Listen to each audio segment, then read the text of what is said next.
Good evening, everyone, and welcome to the November 3rd meeting of the Morro Bay Planning Commission. We will start our meeting as usual. Let the record reflect that Commissioner Sorensen is absent, but we do have a quorum, and the meeting is called to order. And we will begin our meeting as usual with a moment of silence. Thank you.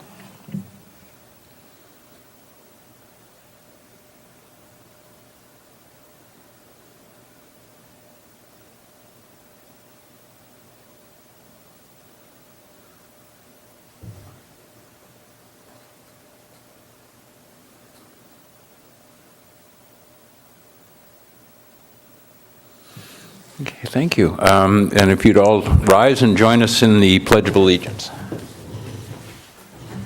I pledge allegiance to the flag of the United States of America and to the republic for which it stands, one nation, under God, indivisible, with liberty and justice for all.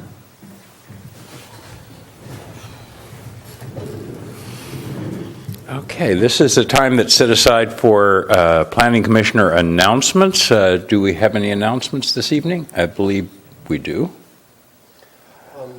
Yeah, I just wanted to say that we had that light night celebration went really nice. I think they had over 100 kids there, and it was a good time that was had by all. It was a good community outreach thing. It was good, a lot of love thrown. Any other announcements, Richard? No? Okay, so we will move along to public comment. This is a public comment period set aside for anyone who'd like to speak on items that are not on tonight's agenda. So if there's anyone here that would like to do that, please come forward. Seeing none, we will bring it back to the commission and move on to the consent calendar, which consists this evening of the approval of the minutes from October 6th, 2015, and the current and advanced planning list. Are there any comments, or would anyone like to pull any of those items? No? No. So do we have a motion to approve the consent calendar? Make a motion to approve the consent calendar. Okay. I'll second. We have a motion and a second. Any discussion on the motion? Seeing none, all those in favor signify by saying aye. Aye. Aye. Very good. Motion passes 4-0. So then moving on to our public hearing for this evening. This is item number B1, which involves a coastal development permit CP 0-488 regarding a location at 1290 Embarcadero Street here in Morro Bay, and I believe we're going to have a report from Whitney on this. Commissioner Taft, I just want to let you know that I met with the Nina, I don't know what your last name is, but at the site. Thank you very much. Any other ex parte communications to report? None. Thank you. Thank you, Richard, for remembering that. Very good. So, Whitney, now you're on. Thanks very much. Good evening, Commissioners. On the screen, we have an aerial view of the former Morro Bay power plant site, still the power plant site. This is a coastal development permit and mitigated negative declaration. It is at 1290 Embarcadero. The applicant is Dynegy Morro Bay. And I just blacked out the screen. That's great. Okay, moving right along. A little zoning map, same overhead, industrial zoning, right there on the bay, just inland of the Embarcadero. And this is a site plan of the area close to the main building with the surrounding structures that are proposed to be demolished. I'll just run through this real quickly and then continue with my presentation. And next, I just have a couple of slides just as examples of buildings you received in your packet, selection photos of all the buildings to be proposed, what they're used for now, and what they look like. This is just a simple shed, metal storage shed, pretty typical of some of the things that they're wanting to get rid of. A larger building that was used for electrical switching gear. And this is number 22, fuel oil additive tank. Some people think it looks a little like the TARDIS, but it's going. Just briefly, the power plant, which has been here since the 1950s, officially shut down in February of 2014. Outlying equipment and structures used for storage of materials at various phases of the plant operation are no longer necessary, obviously, and pose a potential security risk. Both Dynegy and the city agreed that it would be a good idea to eliminate these outlying buildings so they didn't become an attractive nuisance. It also reduces the fire load, am I using the correct terminology here, on the site. Both the fire department and police department are very happy to see these buildings go away. The slabs and foundations will remain in place, so no grading or any significant ground disturbance is anticipated. And demolition, once it starts up, is anticipated to take about 6 weeks' time. The staff recommendation is for the Planning Commission to adopt the mitigated negative declaration by adopting the resolution that's attached to your staff report, which includes findings for that mitigated negative declaration, as well as findings, conditions, and environmental mitigation measures for approval of this demolition project. It seems pretty straightforward, but I'm happy to answer questions, and we do have Nina Hartley here from Dynegy if you have any further questions. Thank you. Thank you, Whitney. Are there any questions for staff at this time? Michael? Whitney or Ms. Hartley, all of this is above ground. That is correct. Were any of these facilities connected to the plant with underground utilities? I'm specifically interested in this one. In this one right here, no, there wasn't. Oh, should she come to the... So if Nina's going to speak, she needs to come up to the so the podium. That's right. Yeah. If you want to No, go ahead. You probably know better than I. Hi, everybody. We did have some electrical that went to various outbuildings for lighting purposes. Those, as part of the plant closure, have all been determined, so there's no electricity to any of these outbuildings or any of these structures any longer. So none of these structures have any underground piping that moved fluid materials or products underground? No, the Hasway storage building had a sump in the event that there was a spill or an event inside the storage building, so that way it was contained. The VC building, which was used as a storage building, also had a vapor compressor,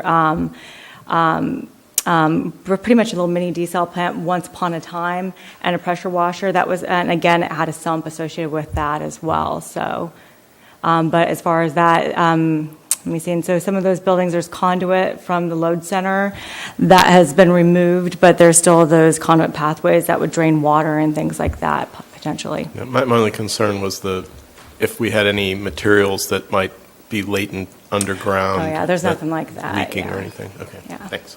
No problem. Okay. Any other questions for staff? Go ahead. Yeah. You may be able to answer this too.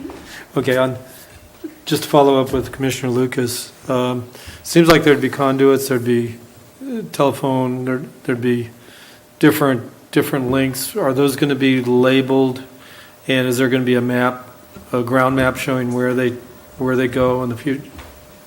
Actually, that's a good point. We just conducted an ALTA survey. Is your mic not on? Am I not speaking into enough? Is that better? Sorry about that. My apologies. Speak to the microphone if you're answering. Yes, sir. Let's see. We just conducted an ALTA survey of the facility and our property. So some of that will be established on that, but I haven't had a final copy.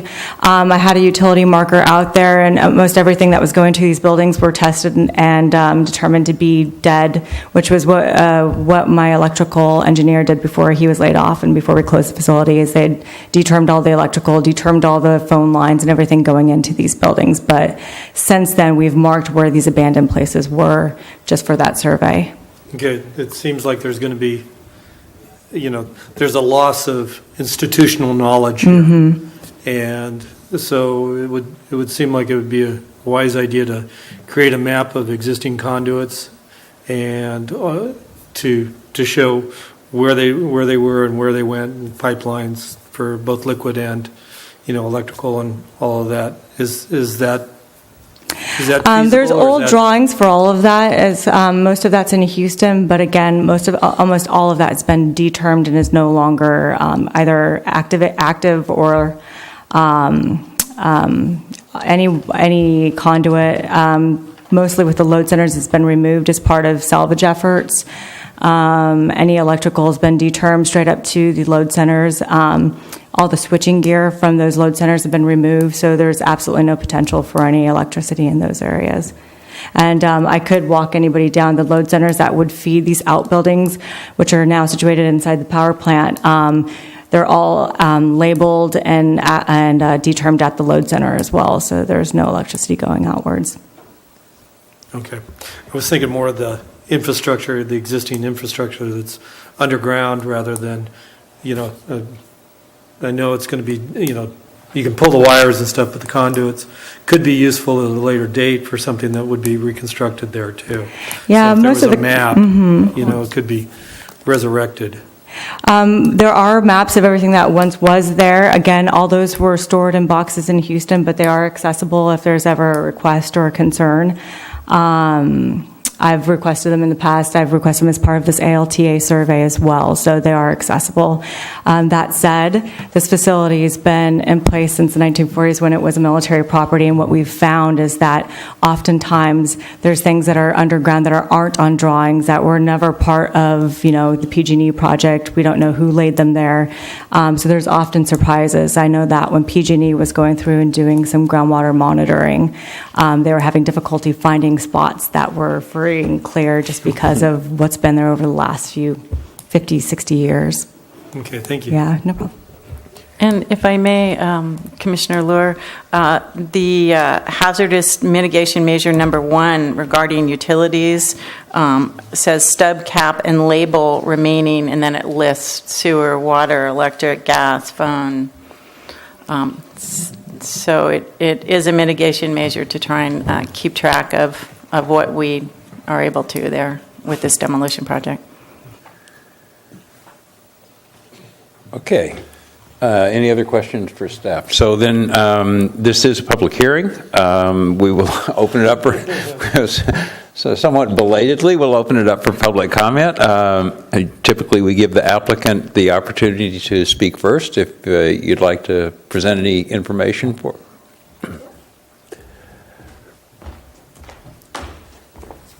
I apologize. This is my first meeting, if you couldn't tell. So I'm the remaining person there at the Morro Bay Power Plant. I'm actually the environmental person. So when it comes to equipment, my understanding is pretty much up here, but I've been doing a lot of work with these ALTA surveys and what's out there, and part of the effort of clearing these buildings. Most of these structures and buildings have been empty for some time over the last year and a half. All hazardous materials have already been removed from our site in order to remove ourselves from the CUPA has material business plan. So, and everything that electrically has been removed from these areas as well. Basically, they're modular 10 buildings that the fire department and the police department were really concerned as far as being an attractive area for some of the transient population that we have in Morro Bay. So in order to kind of prevent that, that was our choice to try and take these down. So that's not a draw, I should say, to those populations. Most of the buildings are newer. Most of them are from 1980s and older. There's about 3 or 4 structures that are a little bit older, but other than that, everything's been empty. The tanks, but the fuel oil storage tanks, the fuel oil additive tank held water. So again, the fuel oil additive tank has been cleaned. That was done as part of closure of that as well. So there's pretty limited potential for any issues or hazardous materials involved with this project. So. Okay, thank you. If you can just hang around in case there's additional questions. Yeah, you can sit down, but I'll just... be in the front row. Yeah. Are there any other there are people who would like to speak on this particular issue? Okay, so seeing none, I will ask if there are any questions for the applicant at this point before we close the... I just wanted to make a statement. I went and looked at the property. One of the concerns I had was the presence of lead-based paint because of the age, but I was told that this is not a problem here. And I think that Whitney actually addressed it in the mitigated negative deck as well, which was very thorough. Thank you. I had one question. It's my understanding that there is petroleum contamination of the hydrocarbon contamination of soil at the site, and also chromium.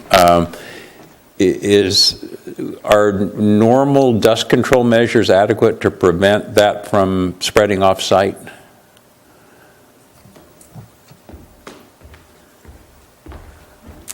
Yeah, so basically, I think the chromium, PG&E's had an ongoing remediation and working with DTSC to kind of resolve any of the remediation requirements there. And I think most of the soil impacts have been cleared with DTSC now. So I would say at this point that most normal dust control should be able to handle any of that. The only thing I think that's outstanding now is some hydrocarbons in the groundwater that they're still investigating. Okay. Is there going to be any recycling of the newer buildings or ones that could easily be repurposed, or what's your plans on that? I've had several people, including the city, actually contact us with some interest in some of the buildings, particularly Load Center 6, which is in the best condition. Basically, what we've been doing is telling people when we finally get through the permitting process, contact our contractor and maybe have them sub under them for any disassembly of any of the buildings that they may be interested in, but have them work under the salvage contractor, so that way everybody's covered there. We're working through one person instead of having multiple parties on site trying to dismember buildings. Figure that's kind of a recipe for disaster. Yeah. Any other questions? No. So seeing none, I will close public comment, bring it back to the commission for discussion. Who'd like to start out? Yeah, this is great. I'm glad you're doing this. I'm glad you're on the site. Welcome to Morro Bay. I guess we'll be seeing you again. The main things I was concerned about are because there were so many fluid processes about anything that remains in the ground that might be a leakage at some point. But it sounds like these projects don't have any of that. And then the document shows the mitigation for the lead paint and the asbestos. And most of these projects, if I remember, the report don't contain asbestos. So those are the biggest things I was concerned about, was the windblown lead and asbestos. And it seems like the dust control measures are not such that if there is other materials on the site, they're going to be draining to the bay. It seems like it's the misting kind of thing settles on the site, so we're not moving any potential ground materials off-site into the bay. So I'm pretty comfortable with the mitigations Whitney's identified here, especially for the cultural resources. Thank you for that. Richard? I agree with Michael. A very nice, thorough job. Thank you. And thank you for taking the time to walk me around the property. Yeah. Jerry? Yeah, it would, excuse me. Yeah, I was just mostly concerned that, once the buildings are demolished and everybody's gone, that, that things that are there are labeled, and if it's a potential to have conduits mapped and pipelines mapped, and to not only what they are when they're terminated, but also where they go and how they go. It's easier now where everything's there than 5 years from now. But it seems like they've done it to it's whatever is feasible. Also, I'm glad to hear that there's potential for some of the repurposing some of the usable buildings. But it would be good to good to clean up the site. Thank you. Okay, well, I'm very happy that the person who came to talk to us tonight is an environmentalist. That's really that's nice to hear. That sort of gives me a little more confidence. And I'm happy to see this site moving on towards whatever destiny awaits it, whatever that might be.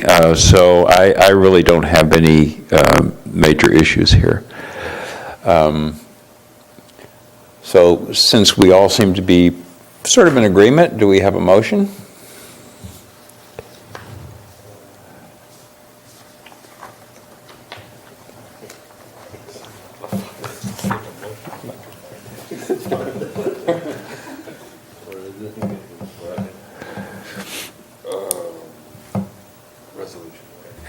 Make a motion to approve Resolution 45-15, 43-15, sorry, and which includes the adoption of the mitigated negative declaration findings and conditions. I'll second. So we have a motion and we have a second. Do we have any discussion on the motion? Seeing none, could we have a roll call, please? Commissioner Sadowski? Aye. Commissioner Lucas? Aye. Commissioner Luer? Yes. Chairman Tuft? Yes. Motion passes 4-0. Thank you. Thank you very much. Okay, since we have only one public hearing item tonight, we will move on to unfinished business, item number C1, which is the matter that we discussed last time regarding a resolution dealing with the question of greater than normal public benefit. And since Scott's the only one left with us, I guess we're going to prevail on him. Yes, thank you, Chair Teft. As was stated, this is a continued item from the previous Planning Commission meeting of October 20th. So what we were putting together was an interpretation for greater than, for a significant or greater than normal public benefit. And those items are covered under the Plan Development Overlay Zone in the Morro Bay Municipal Code, specifically Chapter Section 1740.30, and the Waterfront Master Plan, specifically Design Guidelines in Chapter 5. I think what the basics that we took away from the previous meeting was that we wanted to apply the same standards, whether we were referring to the PD guidelines or the Waterfront Master Plan guidelines. And so applying a standard that utilizes both, or applies to both the greater than normal public benefit statement or significant public benefit statement. The base finding for the policy for greater than normal benefit or significant public benefit would include that there must be a nexus between alteration in the standards and achievement of proposed benefit. And such benefits cannot be obtained if usual development standards are applied.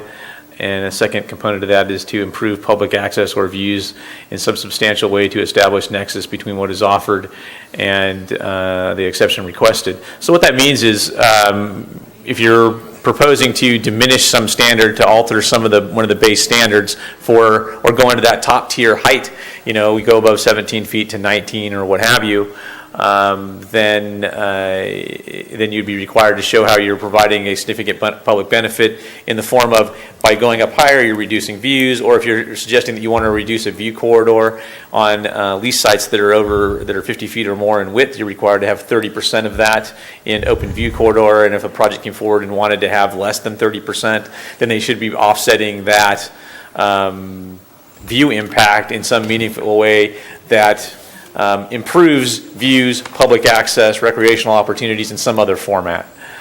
So that's the resolution that we put together. It sort of touches on that in the staff report. It pulls some of the language that was out of the specific sections, and then use some of the language that I think you might recall that Dr. Teff I put some language together, and so we used some of the language that was in Dr. Teff's paper that he put together, and combined that with some of the language that's either in the PD overlay or was in the waterfront master plan. And so we provided a resolution, specifically Resolution 4415 for adoption by the Planning Commission. You have copies of that in your staff report as Exhibit A. And I think with that, I'll conclude my comments and take questions or comments. Good. Are there any questions for staff at this point? Yeah. Scott, one thing we talked about was it has to be on a project-specific basis. So it's assumed the benefit would be at the point of the project being built. There's no holding capacity for credits or lateral thinking unless there'd be something already in the overlay district or something like that accommodating such things, right? So it's meant to be project specific. You deliver something specific on this site. Yes, that's exactly it. Okay. And so back to my previous statement, when I was saying that, so you want to widen your building, and that's going to give you that view quarter that I talked about that's less than 30%. Well, how are you going to increase that, public's access to views or public access to it? One of the way would be having a viewing deck. Another way might be that lateral access way across the back is normally supposed to be what? It says in the waterfront master plan, it says 8 feet, but the requirement's actually 10, right, from the coastal commission, so they have to be 10. So maybe you're reducing that width by 4 feet, but you're going to expand the walkway that everybody has access to by that same 4 feet or 5 feet. And so that would be, something where you're going, oh, okay, so we're going to increase that public access across the back and make it wider. So that might be something that you would consider for something along those lines. So I think that's kind of the intent behind this. Okay. I guess in the future, though, if we did specific overlay districts, we could say something to the effect of if there was a public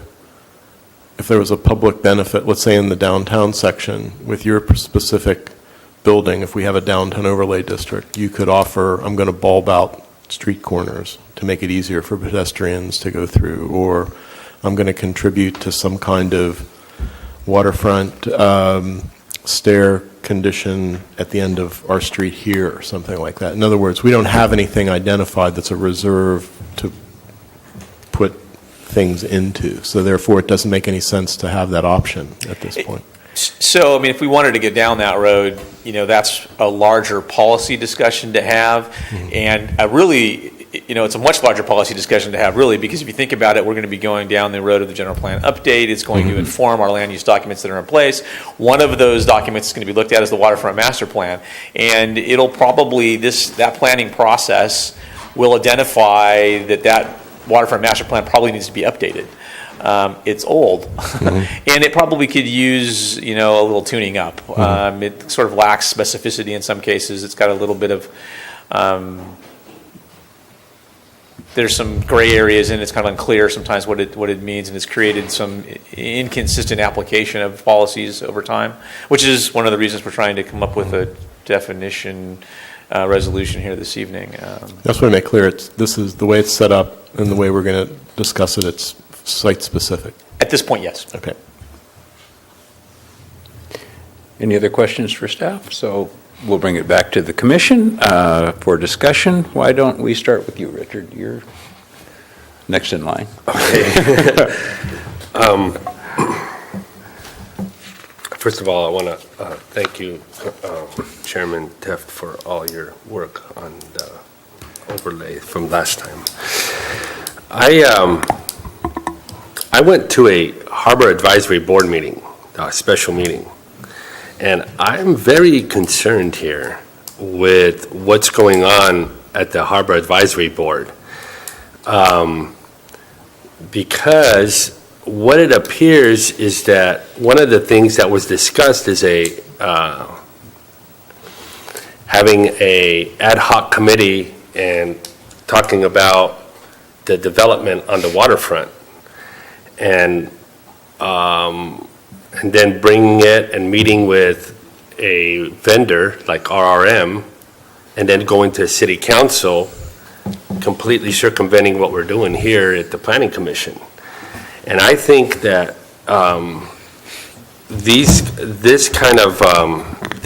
we need to get a little bit more collaboration on what is really going on, especially in the waterfront, because the discussion is kind of nervous. They were talking about a 3-story marine center. They're talking about all these kind of things, and I'm like, I think we need to have. I actually suggested that we have a collaborative meeting with Harbor Advisory and the Planning Commission, maybe, going to the mayor and asking that before they go right to council. But regarding this, this is a much needed. I like the spirit of what's happening here. We're tightening it up and getting good language so we don't have ambiguities. But that said, I think it's a cause of concern. I'm going to speak to that, your concern. So internally, things, as far as leases go and that type of things, those are housed in the harbor department. The harbor director, Eric Endersby. I've noticed, the city managers noticed, our deputy city manager has noticed, that the process that goes along with redoing leases and redeveloping leases has probably been one that has quite a few holes in it because we're not all looped in. And what I mean by that is I see issues when things come back and I'm talking to somebody that's an applicant that's coming before us and they tell me, oh, I already showed this to the city council and they said it's okay, so you, the planning commission, you guys have to approve of what I brought forward.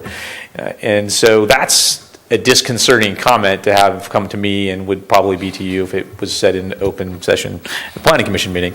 And so we're changing how we do that. So all lease, anything that's, all applications that come forward to extend leases that include improvements and those types of things are going to be reviewed by myself, by the harbor director, by the city manager, by the deputy city manager, collectively. So we're all looking at all of the facets of these because sometimes things come forward that really are inconsistent with policy direction that the Planning Commission's given. We have an example that's going to come on the heels of this that is pretty inconsistent with these policies that you're going to be seeing coming up here in the not distant future. So this is a timely effort that we're doing now because it reinforces what I've been telling the applicant about what the requirements are and what the expectations are for development on the waterfront. But again, your point's well taken. Noticed over the year plus that I've been here that this process is sort of missing some pieces to it and probably needs to be more collaborative in-house. And so we're doing that now. And so that's something that we made a change to within the last couple of weeks. So there'll be less of that, and there probably won't be having any boards go off on their own.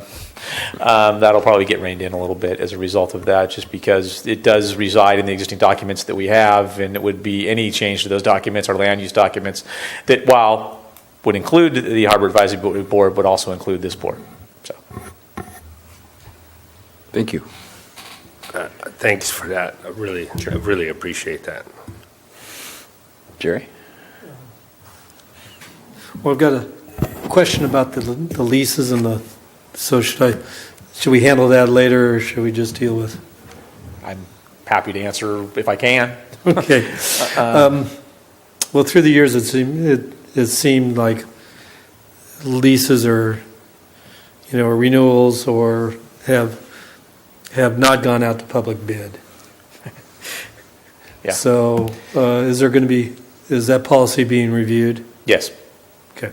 Absolutely. The intent is to go out for RFP for most of them moving forward. Okay, great. That's also so the characterization of how leases happened in the past is your lease was coming due, and you went into the back smoky room and hammered out a deal, and it came out, and voila, you had a new deal. And I think to some extent the council sort of saw that and thought, and so the council's position on this has also been these things need to be daylighted more, discussed more. It's why you see them happening much more at city council, but but also the discussion's been, hey, we should be sending these out for RFPs, because who knows what we could be getting if we're not doing that. And, the opportunity missed is, again, the opportunity missed. And so there's a recognition on the part of staff and the council, really, that's potentially happening, not necessarily.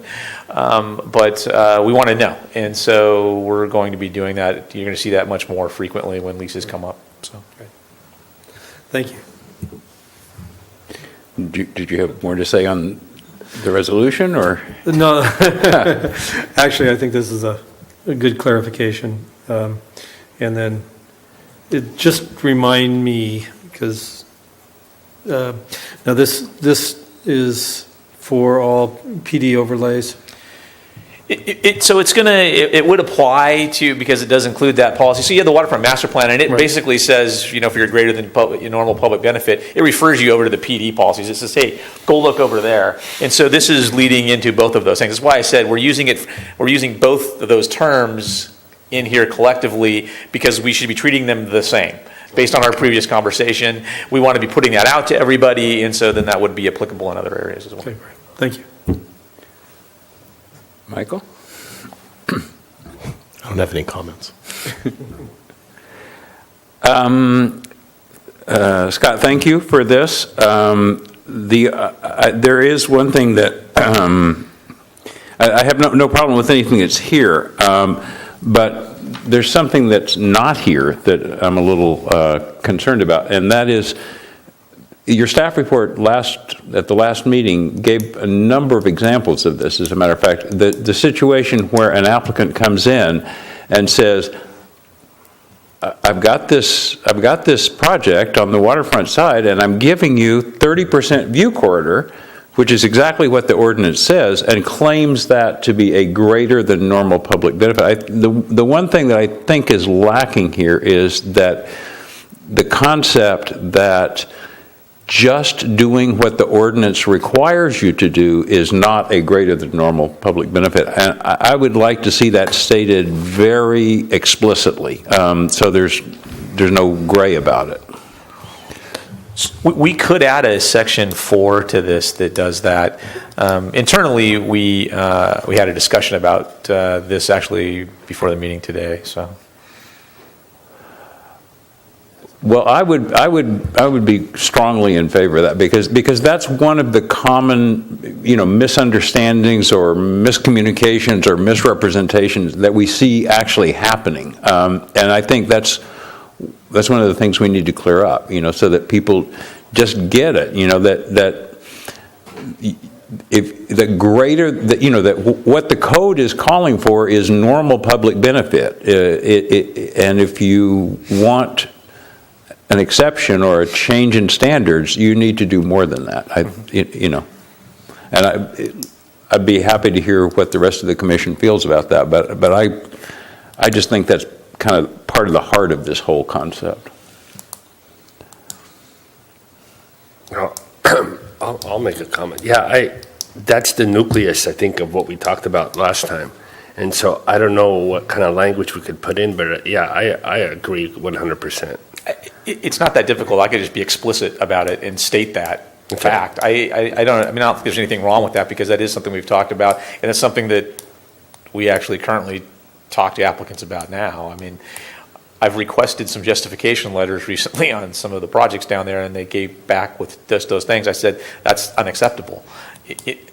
You're telling me that you're compliant, and that you're, again, the point that Chair Teft has made in the past, that your new project's going to be better than the existing one. I'm like, I hope so. Is kind of, but I think the point's well taken, and there's examples that we're getting now that are of that, so we might as well just state it. I mean, that's fine. I have no problem with that. So,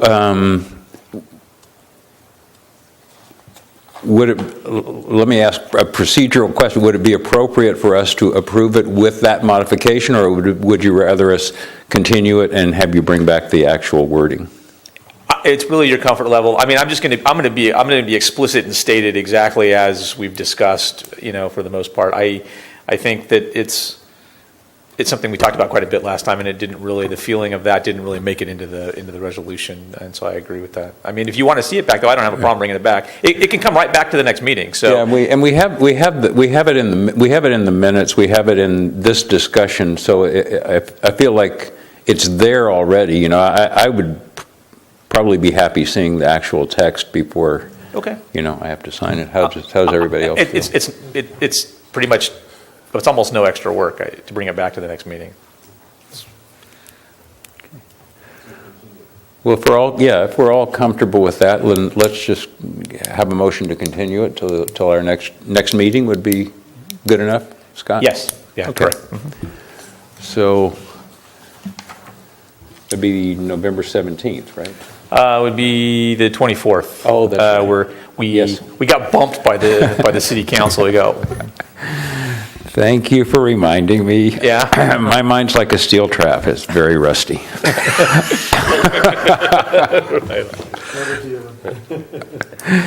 So do we have a motion to continue this to our November 24th meeting?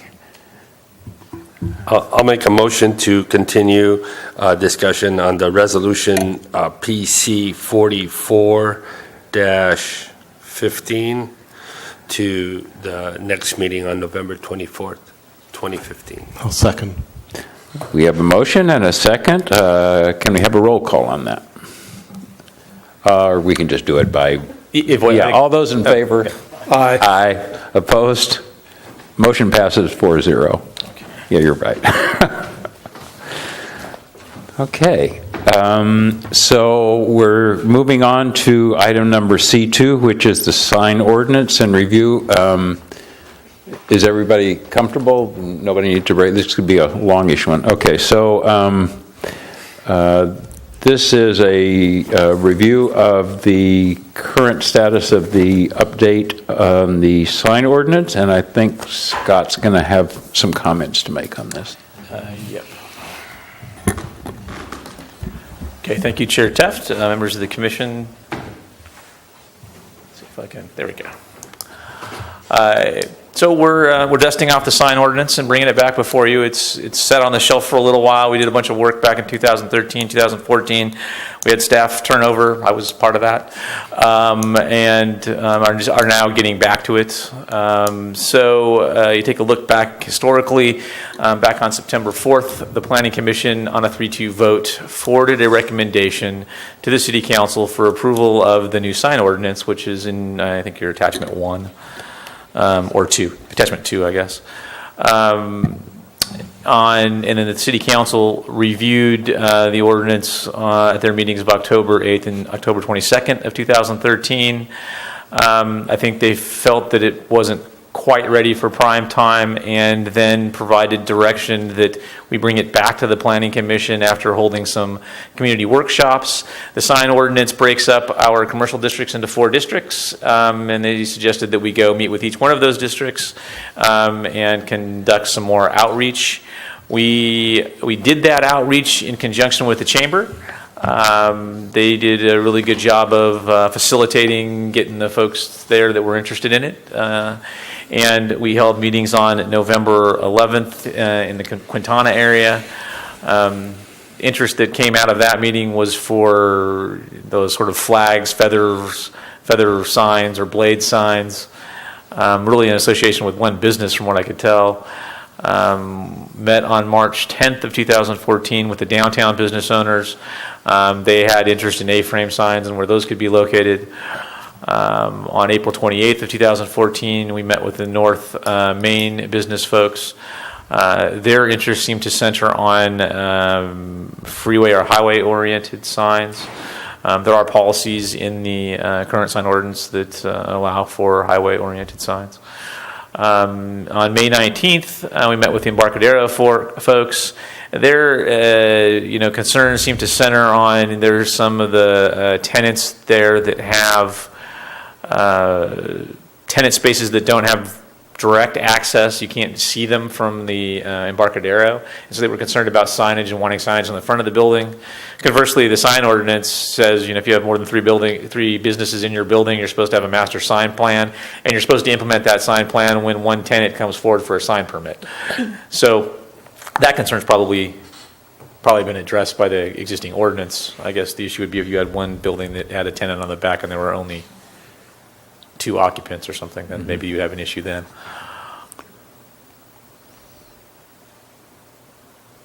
There were some other things that came out of those meetings.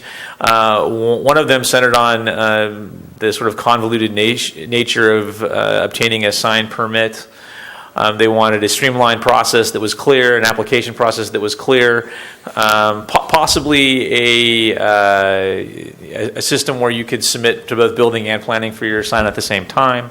And so my answer to that is one of the things we're working on right now is the implementation of our new project tracking software.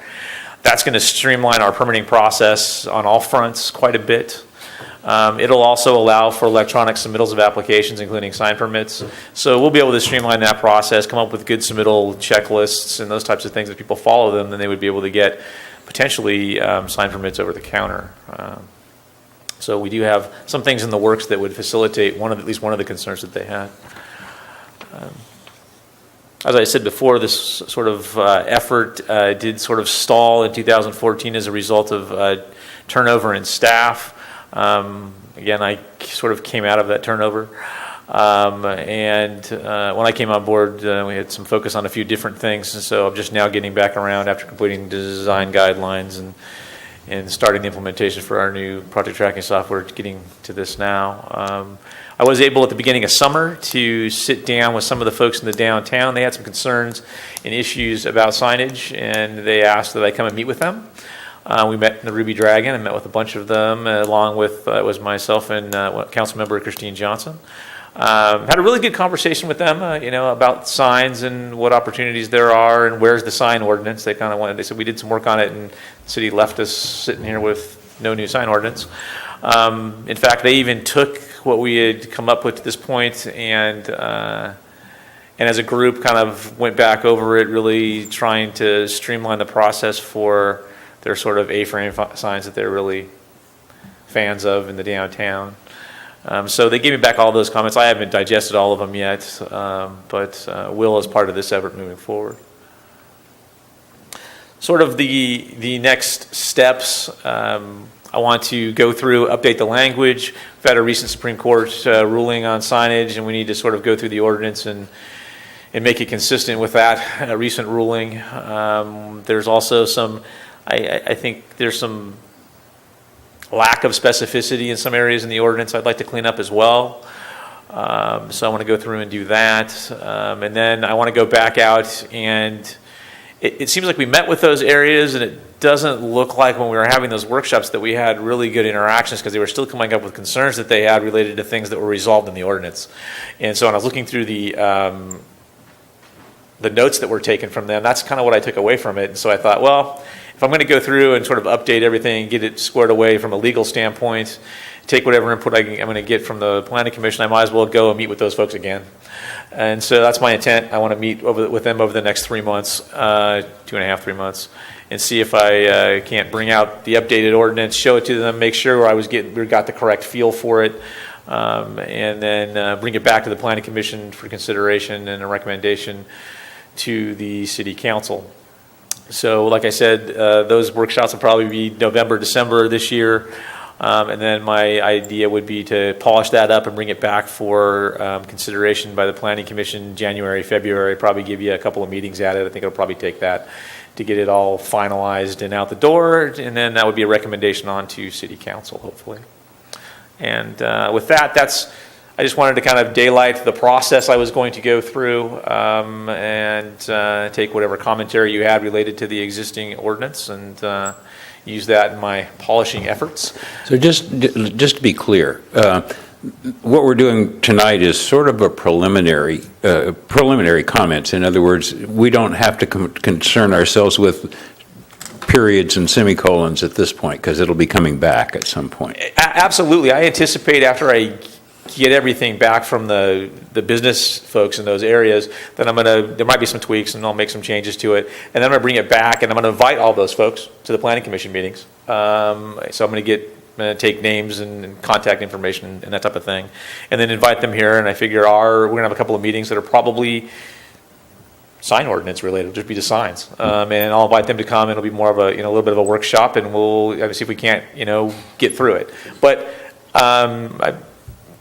Chair Teff did provide me some comments, and I was kind of looking at those before the meeting and last night as well, and a lot of really actually good points that you provided in that information to me. And there's so those are some of the holes I was talking about in the ordinance actually stem from that, my review. So I'd be happy to take any commentary that you have this evening. Okay, so are there any questions for staff at this point? Now, I noticed that a member of the public has come in. This is not a public hearing item, but is there any objection if I asked if they have input? If you would like to give us input, you're more than welcome, or if you just want to enjoy our witty comments, then that's okay too. Well, I'm Jeff Heller, and I just stumbled in here. I thought the place would be packed like it normally is with unhappy people. But Yeah. I'm applying for a position on the advisory committee, the general plan, in a couple of weeks, and so I'm cramming to learn as much as I can about planning in the next 2 weeks. So I thought I'd come down to the meeting. So that's why I'm here. I have no idea or input on anything you're talking about, but I expected a room full of raucous people and I could sit in the back. But anyway, that's why I'm here. Scott, nice to see you. Yeah. Meet you. So We're glad to see you here. Okay, so then I will bring it back to the commission for comments. I think you're up, Jerry. I'll be looking forward to seeing this again, but just a couple items that I think you might address when you talk to the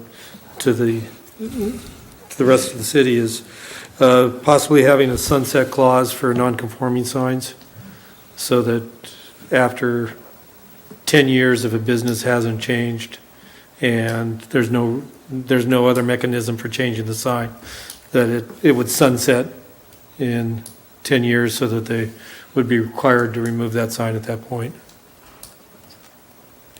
Lots of sign ordinances have those in them. Not uncommon.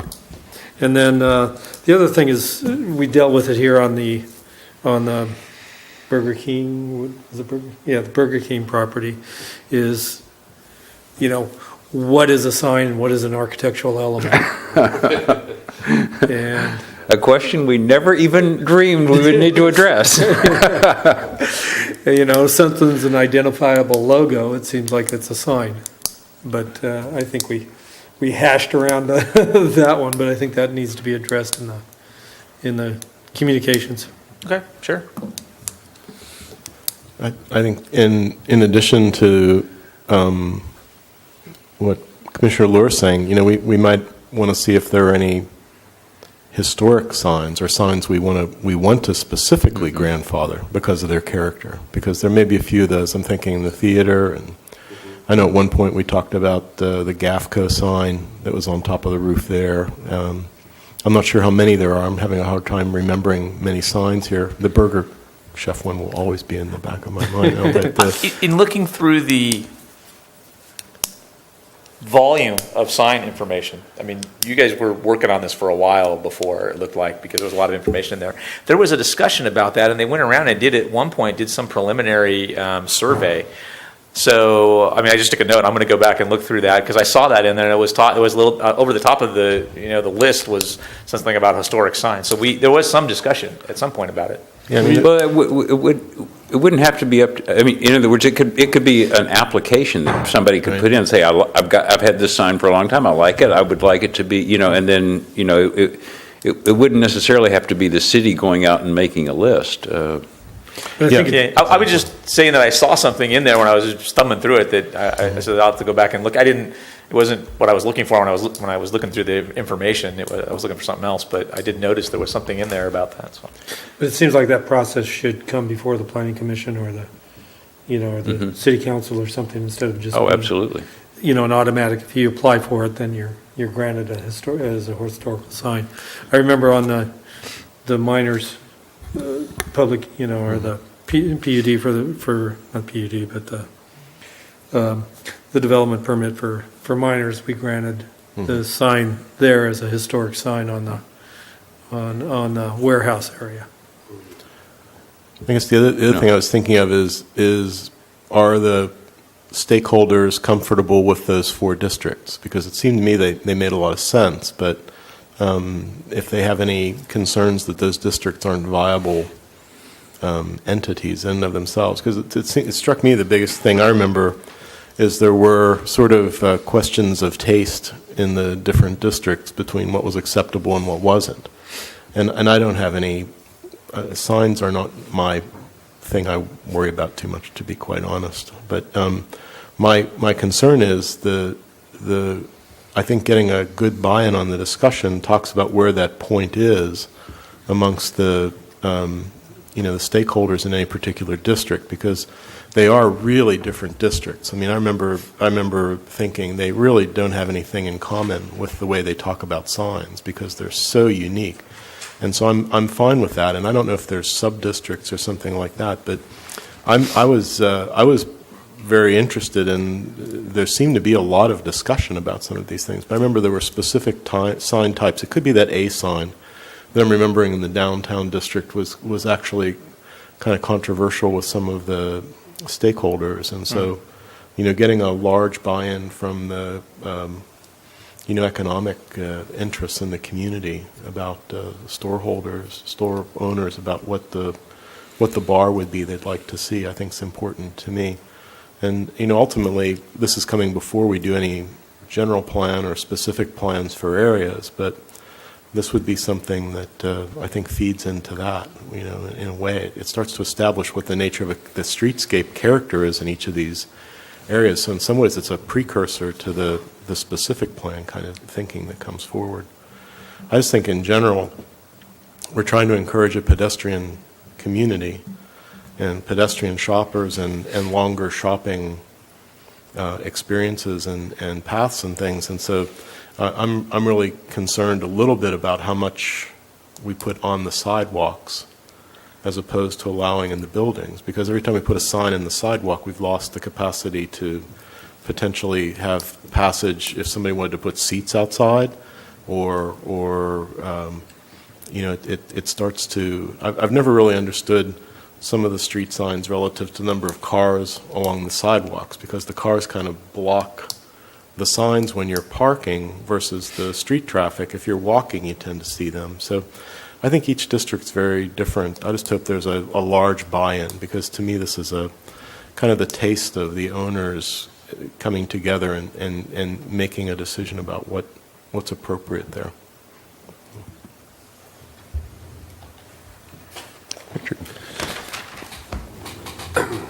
I got an email from somebody and I don't know if this is a temporary signs or whatever, but it was from a clutter standpoint, like too much signage, and then there's these temporaries or these events or those kind of things. And I don't know if we have any kind of permits for that, or there's for instance, there's a stand. A couple people have a stand right next to the anchor there with their thing, and that's. We have a lot of non-permitted signage in town. Over time, some of that will probably change as we transition into doing more active code enforcement. We've identified 2 code enforcement folks, offered the positions, they've accepted, and I'm in the process of bringing them in-house right now. So some of that clutter, businesses having 10 signs on the front of it, won't persist, because that's one of the top 10 items that we're going to be probably looking to enforce over time. And so we're doing a sort of outreach campaign with that, and we'll be sending informational notices out on those top 10 items. Signs is one of them. So we'll be in the process of doing that as soon as we get the code enforcement folks in-house. In fact, we've already started some of it and notifying folks. We've done a couple, I think we did a Bay News article. There was another article covered in the Trib, and I think we've done one utility bill mailer as well that talks about some of that. So we've sort of been, greases in the wheels a little bit ahead of time, sort of preparing folks to get that, but it would pick up some of that. On the other side of that, what you talked about was, maybe what I thought I heard you say was something about in the public areas where we have parks in town and things like that. We do probably need to take a look at that policy a little more clearly. In the new ordinance, there's some language that talks about we can issue permits for things like that. There's not a lot of, say it again, specificity about what that means. That thing probably needs to be bolstered or pulled out of the sign ordinance entirely and put in, one of our other chapters that deals with those types of things because it's on public property. And that's something that's going to have to be discussed as part of this overall sign process. Do we want to regulate them out of the sign ordinance, or do we want to have them in a separate section because they deal with public property? But doesn't it require an encroachment permit because it is on public property? A lot of the signs that we have that are on public property are city signs. We don't issue encroachment permits to ourselves. Right. But you're correct. We do allow, in some instances, signs on public properties. You can get a permit, pay a fee, and it can go out there. And that's mostly done through our recreation department of all things, although it's not what the ordinance says. It says it's supposed to come through community development. I don't know how that process was derived. It's obviously been something the city's done for years and years and years, and I think maybe no one actually looked at what the code says, is my guess. We've been having an internal conversation because recreation is now, overseen by the deputy city manager. He's brand new, and so he and I meet a lot and talk a lot about this stuff, and I go, it's in the zoning code and the sign ordinance, but his folks are the ones issuing permits in those areas. So. It almost seems that the basic issue is a very specific, because obviously there's a benefit to the public knowing about events that are going on in the community, and there's a benefit to having the entrance to the community look nice, and so maybe it's just a question of, maybe it's not a question of should we do this or shouldn't we do it, but where should we do it? What's the appropriate way of doing it? Yes, and you run into problems when you're advertising for things that aren't city-sponsored events. We've actually literally just having the conversation today with the city attorney about not doing those types of things, because if you make it available to one set of folks, you have to make it available to another set of folks, and they could be folks you don't want advertising in your park, as an example. And I won't go into specifics, but and it was a point well taken, and something that we're taking under advisement at this point. So. The other thing that, and I don't know if it applies here, but I could speak from an experience, and it's from your old town, Pismo. I was putting a sign up on my business, and there was a talk if it's a statue or not. Basically, it was a big old hand that was holding a cup. And so I ended up having to go to the city council meeting and then defining what a statue is and all that. But the semantics that's involved, we're in an artist community, so I think that we should have a little bit of creative freedom in there too, for that, The ordinance does have a section for murals.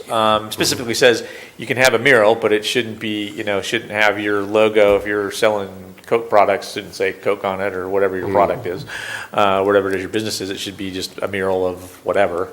So it does. We do have a policy in there, so a place to start with. You probably want to take a look and see what the language in there says, and see if you think, well, we should expand it to include X, Y, or Z. I don't know, or not expand it and make it more constrained. I don't know. Yeah.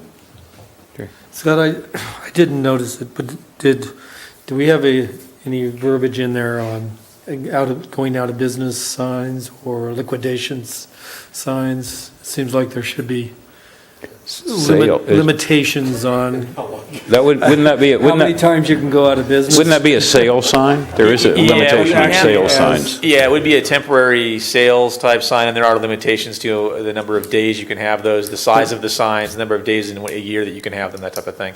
It's like 60 days total, no more than 30 in a row or something. And But it seems like there's there's a square footage limitation to them. There's as well. instances here where they're, going out of business and liquidating all stock, and the same business has been doing that. Until they get more stock. Yeah, and then- So shouldn't there be a requirement if they're going out of business that they actually have to get a new permit or something?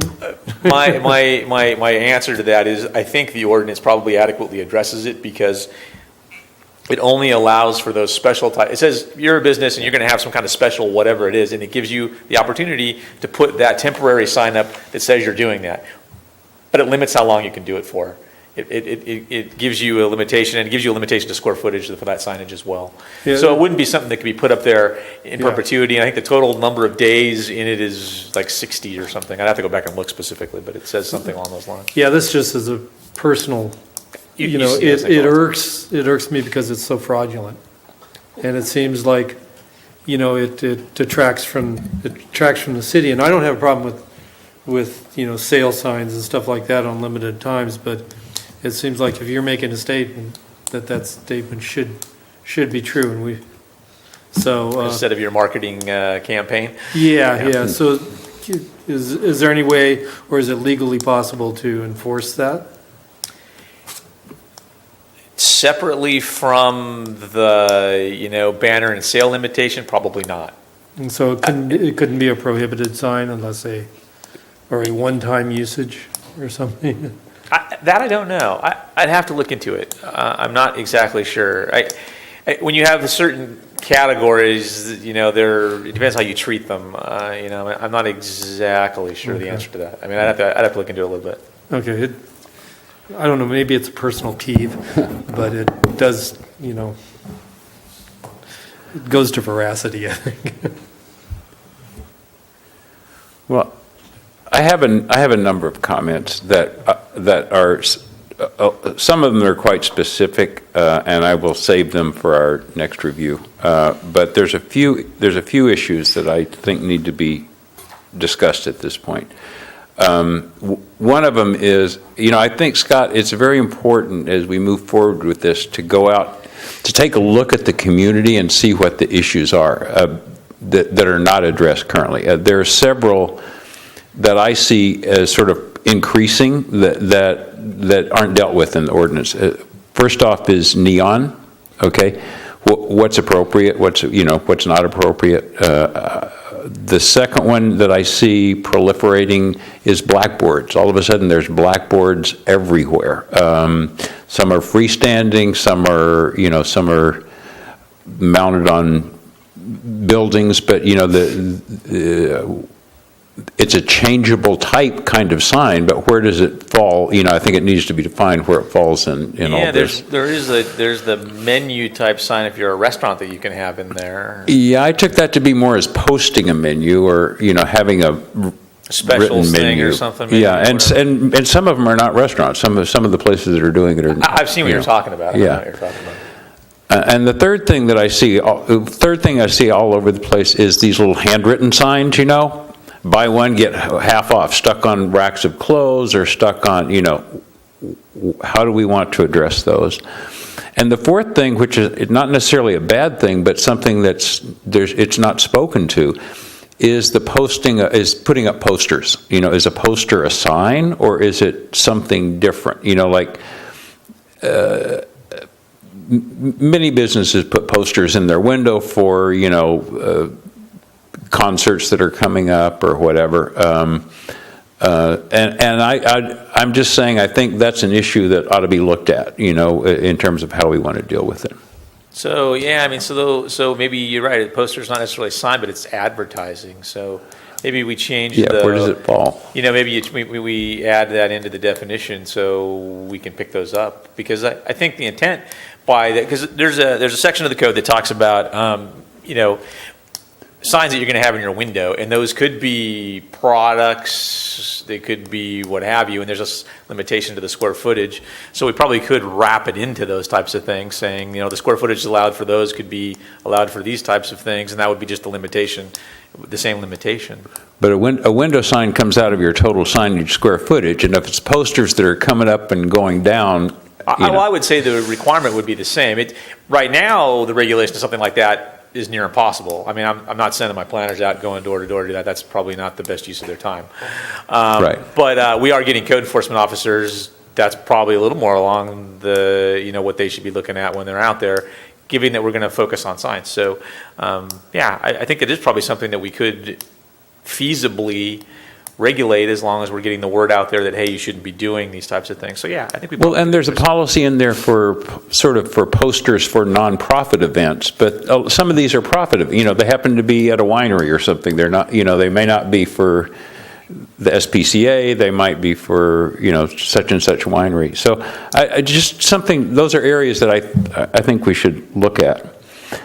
More substantive and sort of more germane to tonight, I think, is, and a bigger issue for me is the question of internally illuminated signs. And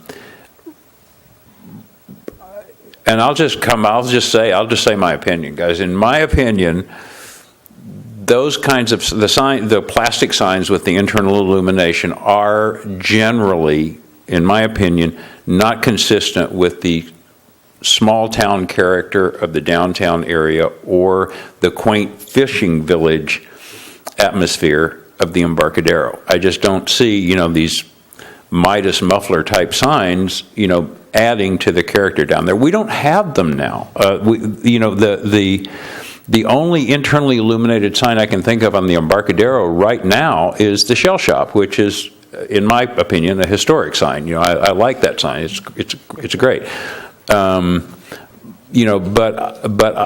in my opinion, that's not a direction that we want to go in those two areas. So then the preference would potentially be to have externally illuminated signs? Correct. Okay. Or here's where I think we have to make some distinctions, because right now, internally illuminated signs would include, for example, the signs that have the metal letters that are set out from the wall. Channel letters. Yeah. That's and I don't think that's as objectionable as the plastic ones with the, bright colors and I don't know where neon falls in terms of being internally or externally or. When I was in Pismo, it was specifically encouraged. Kind of a, yeah. I wouldn't say that that's probably where Morro Bay is going, but just kind of depends on what your community's into, I guess. Yeah. So can we talk about that a little bit? So channel letters might be something, because I have policy language for channel letters that we could, that would be a preference to the can signs. You don't really like those. Define channel letters. Channel letters are those individual, they're the individual metal letters that could go on a building, and so they would be whatever the business name No, is. the type of lettering I'm talking about, which I think is not in this category, is you see there'll be metal letters that are set out from a wall, and the lighting is coming from behind them, not from within the letters. Gotcha. Okay. Yeah. All right. Sometimes it's just called dimensional letters. Yeah. I mean, I think this is, kind of, at this point, it's just kind of making a choice about, what those areas are going to look like in the future, and I think it's kind of an important choice. I think we have don't we have a couple of the, so some of the offenders in the downtown would be a bunch of the motels and hotels. They got the can signs that are internally illuminated.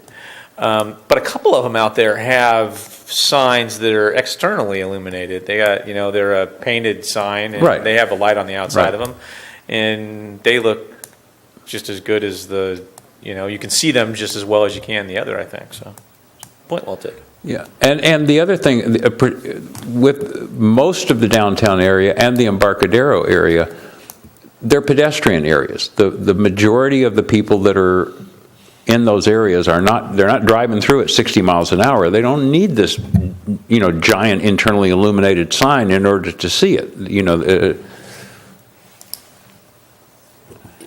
Yeah, like, again, on a personal level, I don't like the neon, or the LED and all that. It ruins your night vision, and plus, I think that it's not consistent with, we don't want to look like Times Square, you know? We kind of have that. Is there still a night ordinance, a night sky ordinance that we have here?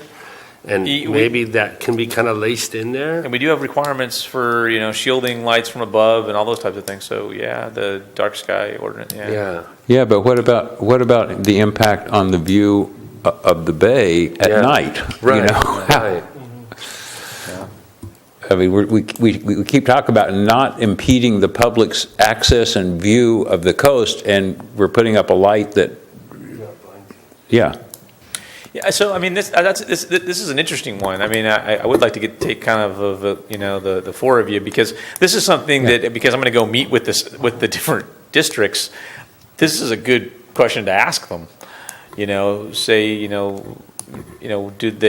there some reason why they think they need those things or what have you? I mean, I don't think they add anything special, and mostly I would probably tend to agree that signs that are lit in other manners, raised letters, backlit, what have you, tend to be a little bit more architectural looking, and maybe fit a little bit better in with the community. So I don't know. The one thing, Scott, too, is on the waterfront, now that we have the walkway in the back and we're starting to see tenants wanting to occupy the water side, we've got to think about what the signs look like from the bay as well. And that's where I think this lighting kind of thing really gets questionable, because the more that ends up having the same light levels that the street side has on the waterfront, I think it detracts away from looking at the kind of curve of the bay when you're down at the rock and things like that. So we don't want to have... And I don't know how much, to what extent that interferes with navigation. That would be, you could certainly speak to that. Yeah, and that, having any direct light sources, essentially takes away your night vision. And so it is a navigational hazard. And, I think we need to be really considerate of that on the bay side.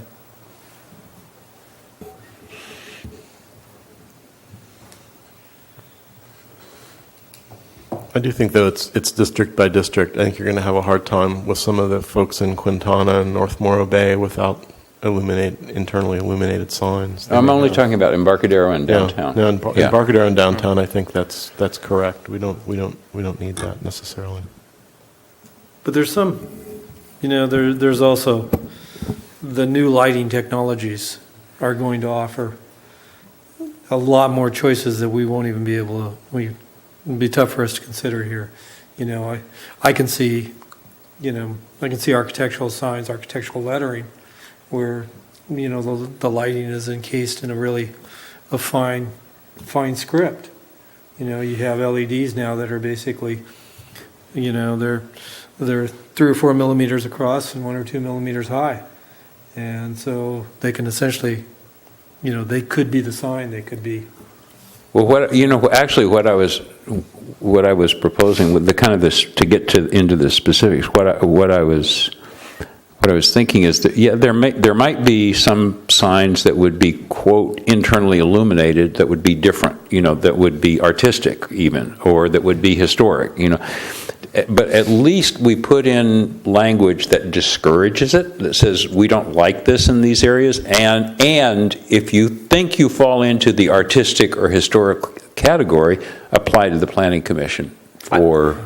I think that's a good category to have, and I mean it's one that we don't really have, and it is in there for a couple of things, but to have a category of signs that we have concern about, might be willing to consider, but it should be at the Planning Commission, not staff level. I think that's a good idea, and one of the things I thought was actually missing from the ordinance was things like that, a section of those types of things. So let me backtrack a little bit, and I might have missed it, but I could see a sign where you have the lettering, but it's internally illuminated, but the lettering is actually the light is actually backlighting the wall behind, and so the letters are, say, a metal, an opaque metal letter, but you're seeing it as a contrast to the wall. Would that be an internally illuminated sign? It's lumped in the current ordinance, it's lumped in with them. I would propose that be separated out and that would not be an internally illuminated, subject again to the total brightness restrictions that are in the ordinance. Yeah, I think in a way, it's hard. I almost want to get a catalog online and look through all the signs that people have, because I guess the one that disturbs me the most is, because we're talking about the evolving technology, the ability to animate signs and things like that is really very distracting sometimes. We'd have to really be careful about how we want to talk about things like that. Yeah, I mean, the example there is Limo spent $30-something thousand on their sign, and it can basically play videos where, like, our ordinance doesn't allow you to have changing signs like that. And so basically they can, it says open now mostly. I mean, certainly I don't think they envisioned spending that type of money on a sign like that. I think they envisioned having the changing typeface and things like that. There also is those changing menu board type signs that might be something that's, considered for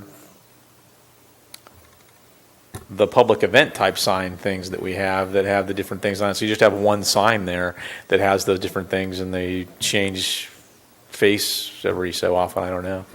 And we'll get rid of having banners, because we get a lot of complaints about what the banners look like. And so maybe if you had something like that, it would be better. So that might be a situation where you might want something like that, where it was changed and allow it. I don't know.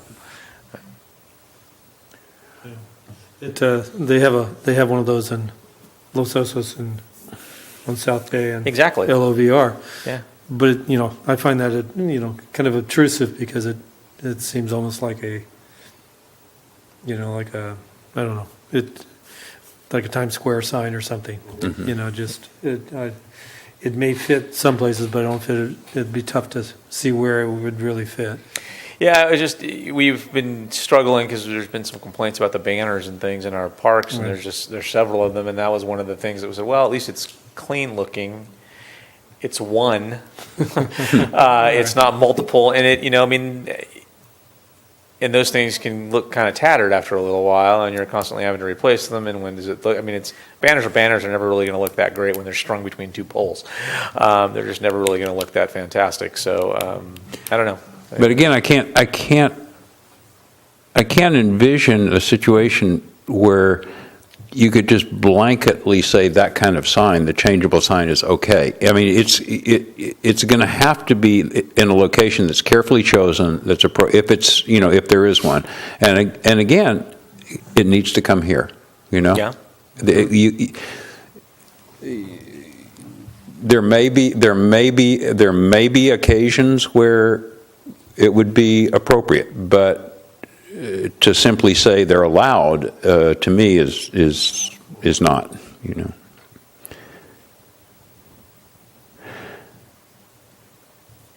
The other thing that I brought up last time, and I'm going to bring it up again, is the question of attraction boards. Now, I'm envisioning those, and I think they need to be defined a little bit better in the ordinance. But I'm envisioning it as like a case that you open and you put some sort of a notice of what's coming up at your facility, and then you close it. Right? Right now, they're only allowed for hotels. But there's a lot of businesses in town that have entertainment, and to me, it's not a bad thing to be able to walk by and go, oh, my favorite band is coming on Friday, or to take it to the extreme, if they're not allowed, the Bay Theater can't put out the movie that's coming next week in those cases that they have outside. So I would like to see, maybe different size attraction boards are appropriate for different businesses. Maybe the bar on the corner doesn't need an attraction board as big as the Bay Theater, or as big as, a hotel. But it seems to me that there's a place for those in, other places than just hotels.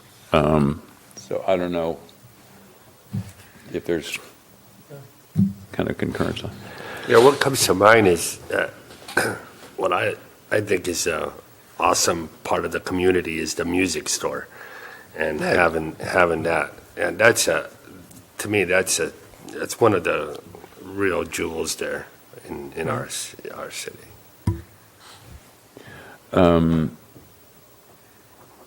The other thing, one other thing that's a little bit specific but it bugged me is that we have a limitation on on the height of freestanding signs which are more than 100 feet from US 1 or Highway 1, but it appears that there's no limitation at all if they're within 100 feet.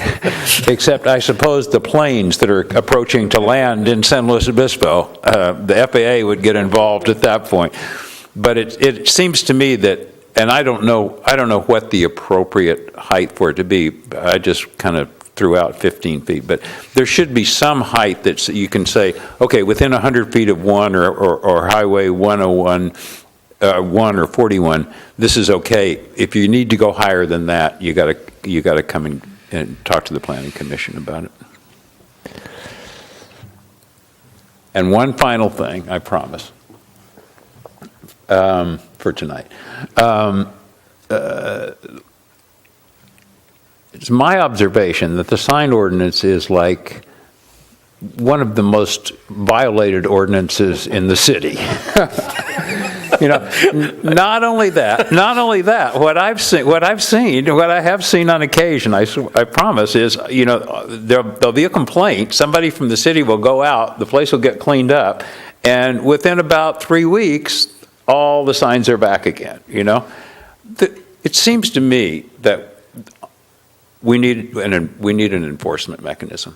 Okay, that it's not good enough just to go out and go, naughty, naughty, naughty, take down your signs.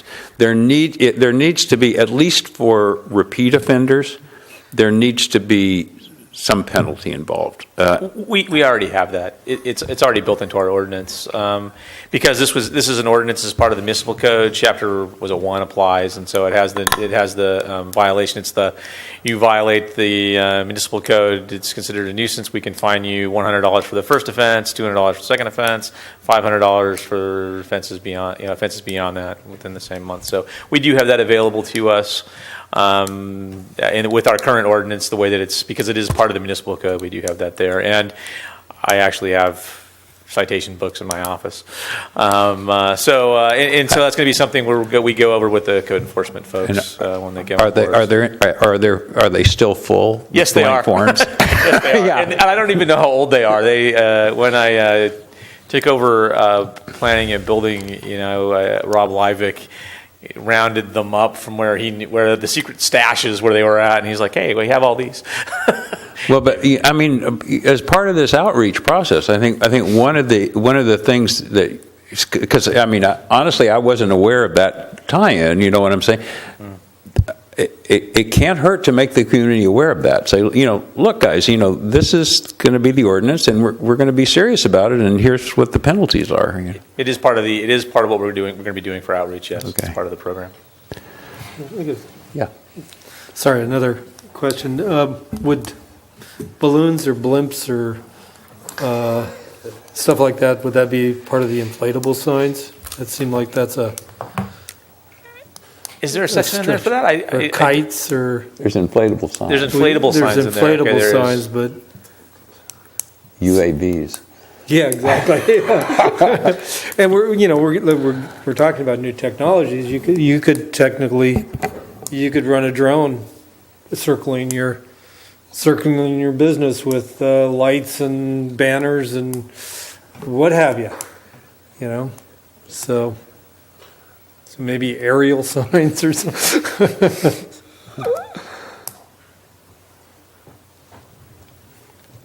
Well, the only thing, for the districts that we have, for the district, the saving grace here, I think, with some of this overriding concern is, the saving grace is that for each district, there's a list of the signs that are approvable. Yeah. And the statement that everything else is not, is prohibited. So Scott has the authority to say, drones are not on, they're not on the list here. So there is, it's not wide open, It's not. from that point. It's not, I would agree with that.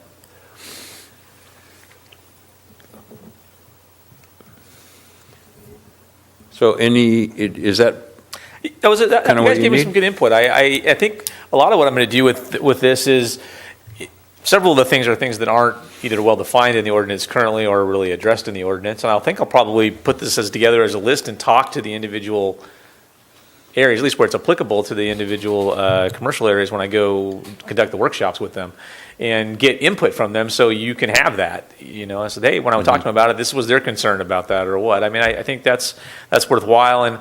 And I'm not, again, in looking through the notes from when we conducted these back in the workshops back in 2013, 2014, it doesn't seem like it was too broad. It wasn't a very broad-reaching discussion that was had out there. Although the city had been engaged in this effort for a while, so it's a little unclear to me. Maybe they were just tired of talking about it. I don't know. Maybe they felt that they'd given their input. I shouldn't say tired of talking about it. They'd given their input, and this was sort of the end game or the sort of the last hurrah on it. I'm not sure. It's hard to tell from notes.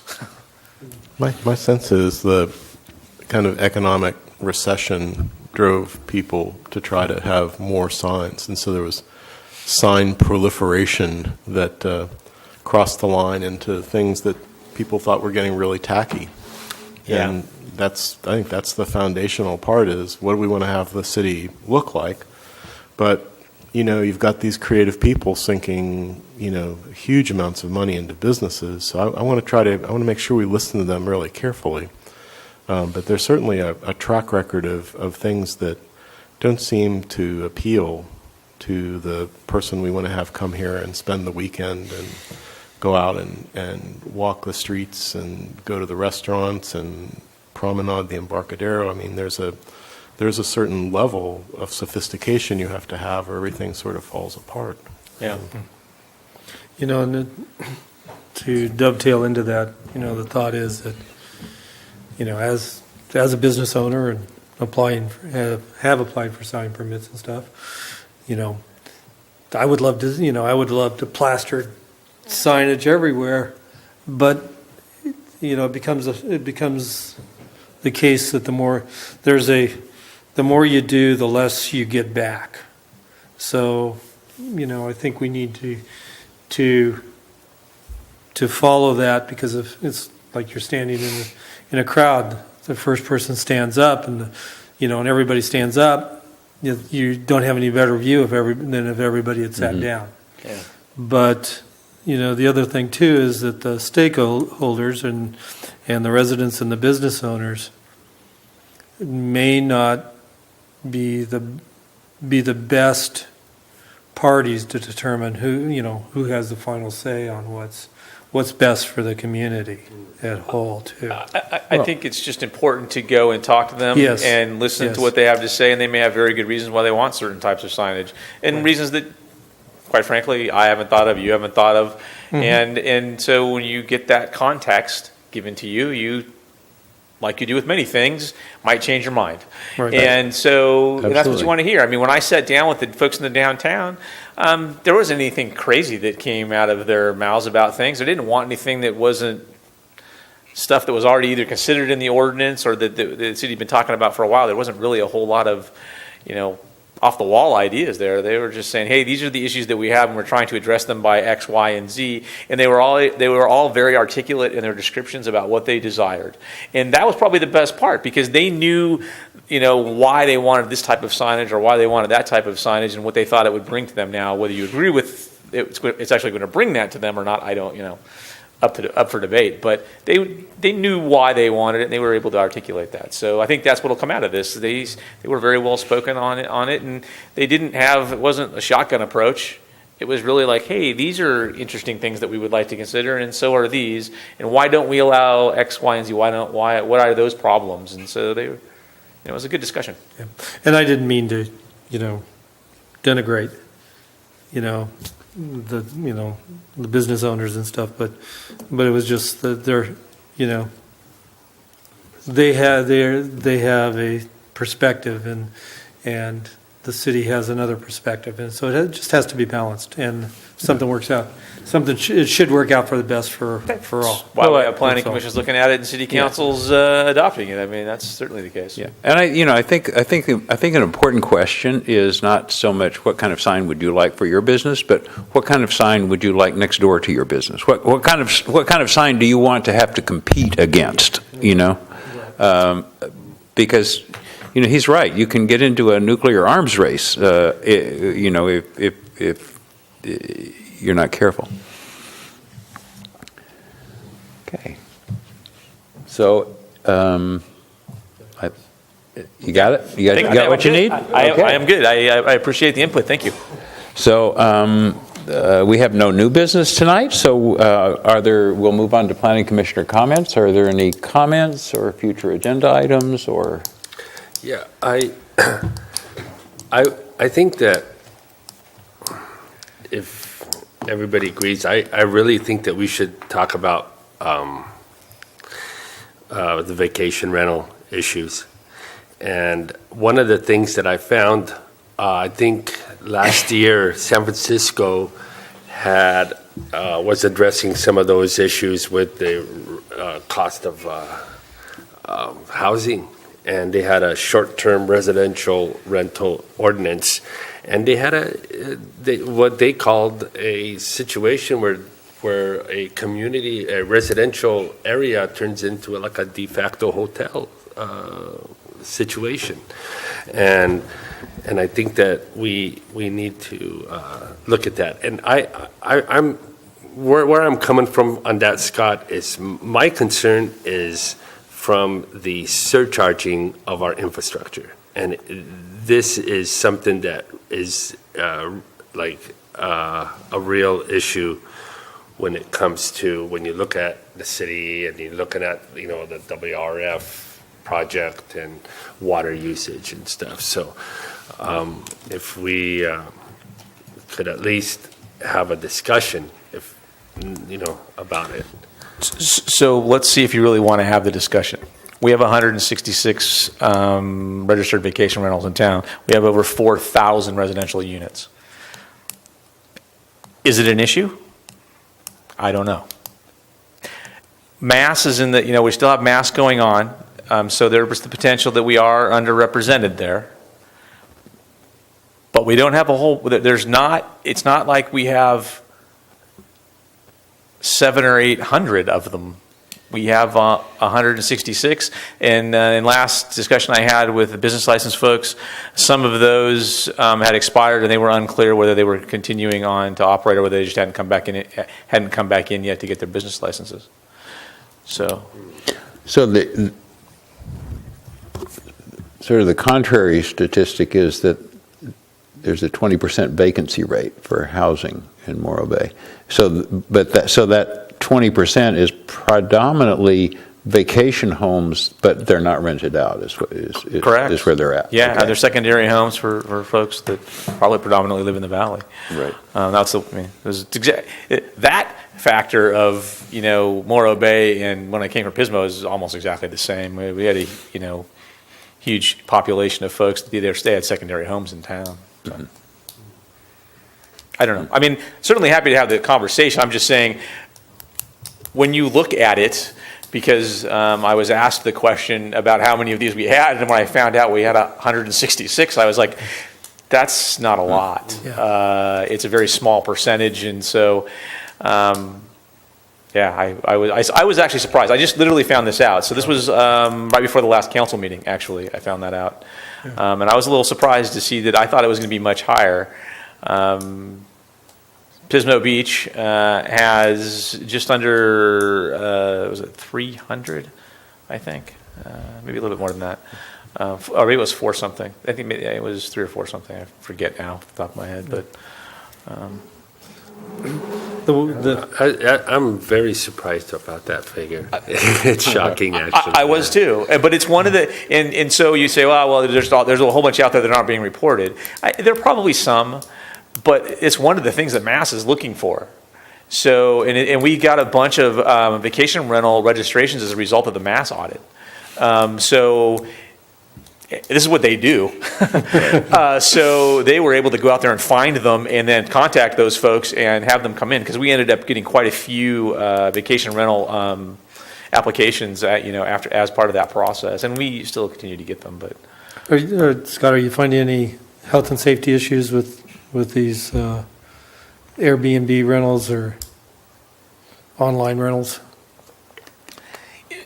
At some point, it's probably worthwhile to start looking about how you regulate some of these things, because our ordinance doesn't really pick them up right now. Because I'm kind of thinking of fire egress, making sure that the windows are properly sized for for a firefighter to get through, because just like something like that. Yeah, we don't have. I mean, our ordinance doesn't currently address that.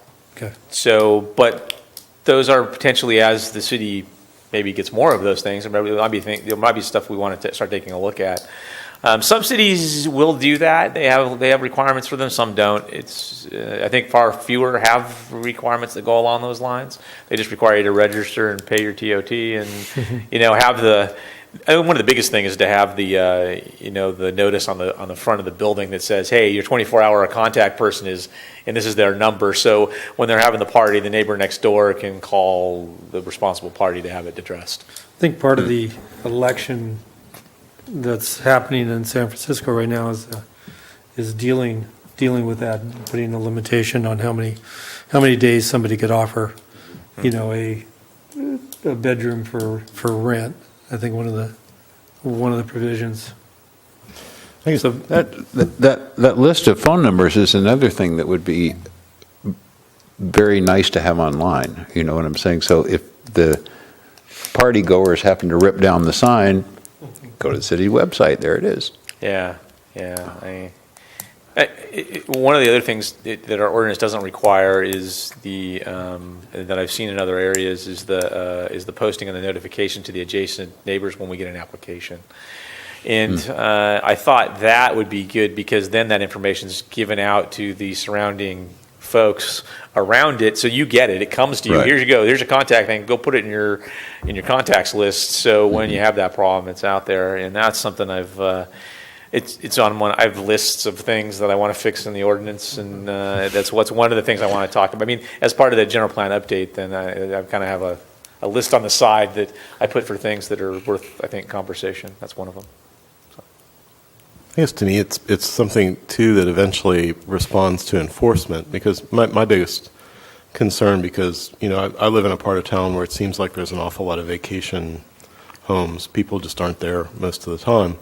But what would concern me is if I thought I was in a single-family residential area, and all of a sudden a number of homes around me would be, there's a 4-bedroom house, and all of a sudden it becomes 4 Airbnb reservations with maybe 6 or 8 cars, and now instead of the 2 cars in the driveway, half the street is littered with these extra cars. So there's an assumption that if I'm coming into a neighborhood, especially with some of the investments that some of these houses take now, that I have a certain expectation of what the neighborhood is going to be like. And that doesn't guarantee somebody's going to be there all the time, but if it seems like there's a surplus of vehicles or noise or something like that, but some of that then comes under enforcement, I think, eventually. So, it is, something I sort of keep my eye on, specifically the Airbnb thing.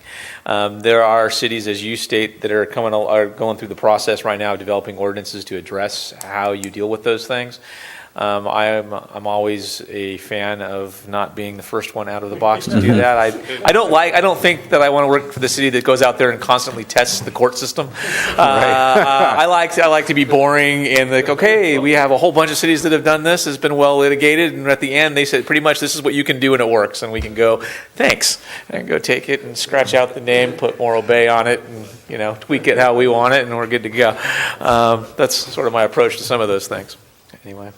So that is, but I do keep my eye on it because it is interesting to me to see how that, having worked for, cities for the majority of my career that have a strong tourist base, it's interesting to see how those things are regulated. Any other comments from the commission? Scott, comments from your office? We did officially release the RFP for the general plan update. That was on the 23rd of October. The RFPs are due on November 24th, and we anticipate being able to go through those, interview the firms, and have the contract for the consultant on the city council agenda for the first meeting in January. That's the timeline. So that's coming. It's out finally, and we've gotten responses from 3 or 4 now, I guess, companies, and a couple of dipping their toe in the water, things from a couple of other folks that were just inquiring about pieces and parts. We did not only list it on our website, send it out to some of our local consultants here in San Luis Obispo County, but did put it on the National APA webpage, American Planning Association, so it's out there for everybody to see. And we had good timing because there wasn't any other general plans on the list at the time, so I was happy about that, like being the only one. So with that, we should hopefully get a good amount of RFPs, responses anyway, and I'm looking forward to those coming through. I think next week we have our pre-proposal meeting. It's not a requirement, but we'll have the pre-proposal meeting over at the community center. And so we'll have some of those folks and be able to go over if they have questions or what the expectation is. And we did do ours a little bit differently when we did the plan for the plan. Normally, the plan for the plan is something that comes after you hire a consultant, and you'll get a little bit of a preliminary work plan in a kind of in an outline format in your RFP. So we already had that kind of done. So it'll be interesting to see what the consultants do with that, because it kind of says this is what you're supposed to do. And so in the RFP, I specifically said, well, unless you have other ideas that you think might be better, then go ahead and put them in there and explain why they're better.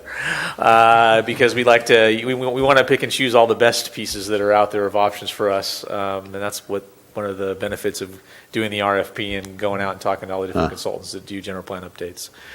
So that's coming online finally, and we already mentioned it, but we do our next planning commission meeting, is not going to be at the regularly scheduled one at the 17th. We'll have this room full of council members that day.